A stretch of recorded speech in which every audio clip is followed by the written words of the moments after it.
ask, what is your view on non-human animal minds? Do you think they have intentional and or qualitative states? Also, what is your view on Davidson's arguments against them having animal mind or having a mind?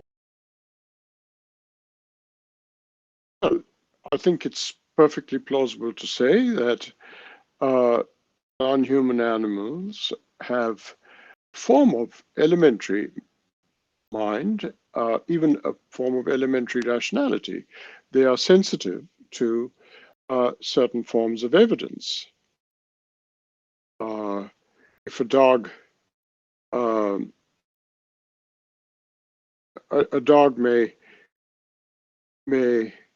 quite properly be said to think that his master has arrived at the door if he hears a noise outside the door, and the dog may go up to the door.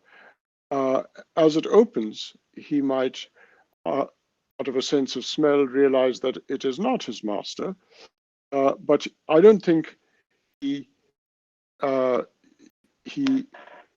has the view, he forms any belief that his previous belief was wrong. He just moves on to a new belief that there is some other person there. But as human beings have the following difference. They may think somebody's come at the door, who is, let's say, I might think my spouse has come to the door if I hear, and when the door opens, I see somebody else, and I not only form the new belief, as the dog does, that it's somebody else, but I also am capable of saying that my previous belief was wrong. That's something the dog can't do. Um, and that's the reason I think we differentiate between the sense of intentionality we possess and mentality we possess and those of non-human animals. They don't have a way of normatively correcting their past view by seeing their previous view as wrong. They simply move on to a different view. You can call that correction, but it's not the kind of correction we do. So it doesn't have the same normativity. Nevertheless, it has a much more basic mentality of going from one piece of evidence to another and forming new beliefs. And to that extent, it has some rational sensitivity to the world around it. Hey, Akeel, this is Jack Angstrace. I'm helping out with this.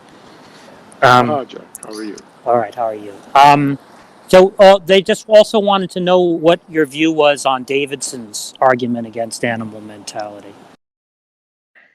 Well, I don't think I'm saying anything very different from Davidson. He may not have given this example and put it just the way I have, but the real difference, and I think Davidson is pretty much saying this. The real difference is that we are moved by reasons which we see when we take in a reason, we see it to be a reason. We see it as a reason, whereas dogs just respond to evidence or reasons, but they don't see it as a reason for them to do something. So they lack that second order capacity to see a reason as a reason. They just simply respond to reasons without seeing it as a reason.